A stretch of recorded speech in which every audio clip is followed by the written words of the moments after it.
আজকে বিয়েবাড়িতে নিয়ে যাওয়া সব জামাকাপড়গুলো গুছিয়ে তুলে থুলাম। সো হ্যালো এভরিওয়ান, কেমন আছো তোমরা সবাই? আশা করি অনেক ভালো আছো। তোমাদের ভালোবাসায় আমিও অনেক ভালো আছি। আর বিয়েবাড়ির সব জামাকাপড় তুলে থুলাম এই কারণেই, কারণ আমরা মামা বাড়ি থেকে বাড়িতে চলে এসেছি কালকে এসেছি তখন প্রায় 7টা থেকে 7:30, প্রায় 7:45 বেজে গেছিলো। তো সেই কারণে কোনো জামা কাপড় কিছু গোছাতে পারিনি, জাস্ট কোনো রকম ফেলে রেখে খাওয়া দাওয়া করে ঘুমিয়ে পড়েছিলাম, সেই কারণে কিচ্ছু গোটাতে পারিনি। আজ সকাল সকাল দেখি ছাদে খুব সুন্দর রোদ উঠেছে, তাই ভালো করে তাড়াতাড়ি পাটি পেরে ছাদে নিয়ে চলে এসেছি এগুলো গুটিয়ে রাখার জন্য। আর একটু রোদ খাইয়ে নিচ্ছি যেন জিনিসটা ভালো থাকে। আর এদিকে অনেকক্ষণ আগেই রোদে দিয়ে গেছিলাম। তারপর আমার ননদকে বলছি যে চল বুনু, একসাথে গিয়ে তুই গল্প করব, তুই আর আমি, তারপরে এগুলো গুটিয়ে নেব। ও বলল ঠিক আছে। তো খাওয়া দাওয়া করে উঠে চলে এসেছে, আর আমি একটু লেট হয়েছে, সব কিছু গুটিয়ে নিয়ে আসতে হয়েছিল। আরও যা যা ছিল সেগুলো সবগুলো দিইনি প্রথমে, দ্বিতীয়বার আবার গিয়ে নিয়ে এসেছিলাম, তাই দেরি হয়ে গেছে। আর এখন দেখো সব গুটিয়ে নিচ্ছি একে একে যা যা আছে।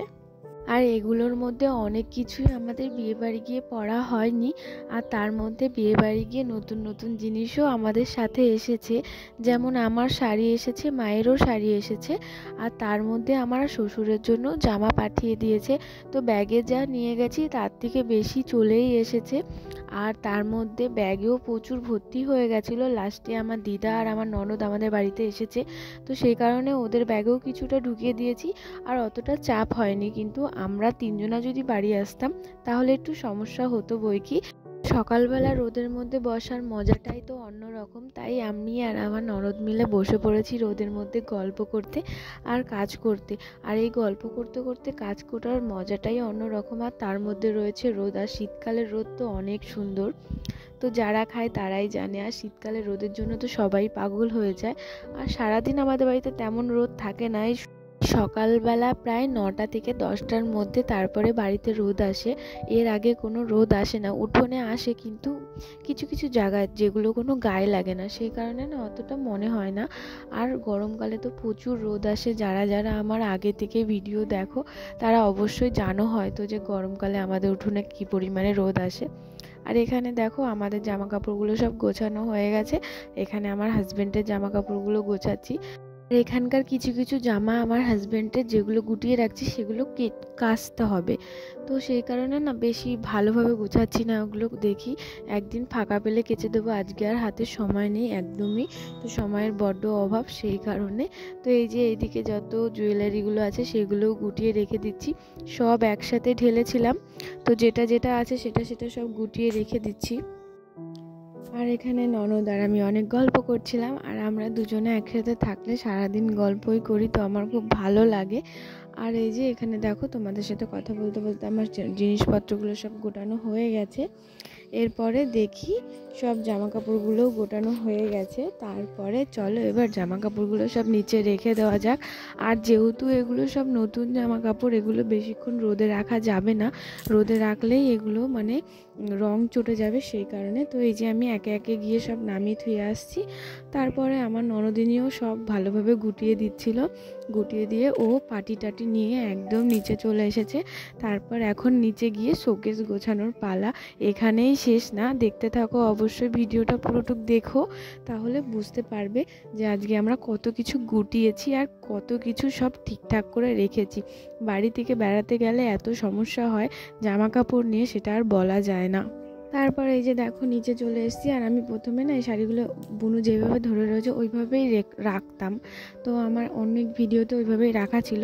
তারপর ও বলছে এতটা লং করে রাখলে নিচে কিছু তো রাখতে পারবে না, পুরো শাড়িতেই জায়গাটা নিয়ে নেবে ওই খোপটাতে, তো ওটা না আর এক ভাঁজ করে দিয়ে তারপরে হ্যাঙ্কারে ঝুলিয়ে রাখো, তাহলে সুবিধা হবে। তারপরে এই যে এইভাবে ভাঁজ করে এইগুলো সব গুছিয়ে গুছিয়ে রেখে দিচ্ছিলাম, আর ও আমার সাথে ভাঁজ করে দিচ্ছিল। আমার সাথে আমি যখন কাজ করি, আমার কাজ করে দিক বা না দিক, আমার সাথে কেউ যদি এসে বসে বসে গল্প করে না, আমার অনেক কাজ সারা হয়ে যায়, প্লাস তার সাথে গল্পও করা হয়। আর আমার খুব ভালোও লাগে। তো আমি এইভাবে কাজ করছিলাম, গান শুনছিলাম আর ওর সাথে গল্প করছিলাম। একটা খাবারের প্যাকেটও নিয়ে নিচ্ছিলাম, বসে বসে খাবারও খাচ্ছিলাম। তো খুব মজা হচ্ছিলো। আর কাজ করার সময় এরকম কেউ যদি একজন সঙ্গী মানে হয়ে যায় তাহলে তো আরও বেশি ভালো হয়। আর এই যে দেখো, তোমাদের সাথে কথা বলতে বলতে সব শাড়িগুলো আমার প্রায় গোছানো হয়ে গেছে। এরপর যাব গিয়ে সব শোকেসে রেখে দেবো। আর নিচটা তো দেখতে পাচ্ছ না, দেখানোও হয়নি। তো নিচের যা অবস্থা হয়ে রয়েছে সে আর বলার মতন না, মানে খুবই বাজে অবস্থা হয়ে রয়েছে। আর এই যে দেখো, শাড়িগুলো সব এইভাবে রেখে দিচ্ছি। আর তোমরা দেখতেই পাচ্ছ ওই যে অর্ধেক জায়গা রয়েছে এখনও শাড়ির নিচে, মানে ওখানে আরও একটা ব্যাগটা কিছু রাখা যাবে। আর ওই বুদ্ধিটা দিয়ে আমার খুব ভালোই হয়েছে। এতদিন আমার শোকেসের জায়গা শর্ট পড়ছিল, কিন্তু এখন আর পড়ছে না, এখন ঠিকঠাক হয়ে গেছে, অনেকটাই জায়গা বেঁচে গেছে। আর সব শাড়িগুলো এই যে গুছিয়ে রেখে দিয়েছি। আর ওই যে ওখানে সব মানে জামা কাপড় গুছিয়ে রেখেছিলাম ছাদে, তো সেগুলোও গুছিয়ে রেখে চলো এবার ঘরটা ঝাড় দিয়ে দিই। আর এই যে ঘর তো অর্ধেক ঝাড় দেওয়া হয়ে গেছে, এবার ভালো করে পুরো ঘরটা ঝাড় দিয়ে নেবো। আর আমি বেড়াতে গেছি যতদিন ধরে, ঠাম্মা তো অত ভালোভাবে কাজ করতে পারে না, তো ঠাম্মা কোনো রকম জাস্ট ঝাড় দিয়েছে। তো আজকে আমি এসে ঝাড় দিচ্ছি। আর তোমরা দেখতেই পাচ্ছ ঘর দিয়ে কত নোংরা বেরোচ্ছে।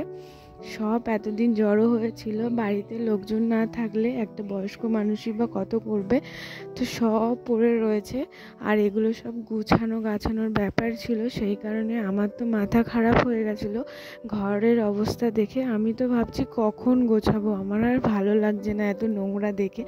তারপর তাড়াতাড়ি করে সব গুছিয়ে গাছিয়ে ঝাঁটপেট দিয়ে পরিষ্কার পরিচ্ছন্ন করলাম। আর আমার শাশুড়িকে আর ঠাকুমাকে বলে দিয়েছি আজকে রান্নার দায়িত্বটা তোমরাই নাও, কালকে থেকে আমি করব। আর আজকে যা ঘরের অবস্থা এগুলো আমাকে আমি গুছিয়ে নিই। তো উনি বললো ঠিক আছে। তারপরে এই যে দেখো, আমার ঘরটাও ঝাড় দেওয়া হয়ে গেছে, বারান্দাটাও ঝাড় দেওয়া হয়ে গেছে। আর সকাল সকাল স্নান করে নিয়েছি, পুজোও দিয়ে নিয়েছি। প্রথমে তো অন্য ড্রেস পরেছিলাম, তাই ভাবলাম গোছাতে হবে, সেই কারণে আবার নাইটি পরে এসে সব গোছাতে শুরু করে দিয়েছি। আর এই যে এবার এইগুলোও পেতে দিলাম। আর এইগুলো না পাতলে এখন তো একদমই ভালো লাগে না। কয়েকদিন আগে তো গরমকাল ছিল, তখনও তো সমস্যা হতো না, কিন্তু এখন যা ঠান্ডা শান্ত, এখন তো অবশ্যই এটা পাততে হয়। তারপরে এই শু ক্যাবিনেটের ওপরটাও একদম জড়পুটলি হয়েছিল, এখানটাও গুছিয়ে নিলাম। তো এটাও ভালোভাবে গুছিয়ে নিয়ে এই যে এবার একটা হলুদ রঙের শাড়ি আছে, ওটা ভাঁজ করে নেব। আর ভিডিওটা আজকে এইটুকুই। কেমন লাগলো অবশ্যই বলো, ভালো লাগলে অবশ্যই একটা লাইক, কমেন্ট, শেয়ার, সাবস্ক্রাইব করে আমার পাশে থেকো। তো টাটা বন্ধুরা, আবারও আসবো নেক্সট ভিডিও নিয়ে। তো অবশ্যই পুরো ভিডিওটা দেখো, আর অনেক অনেক ভালোবাসা রইলো। টাটা।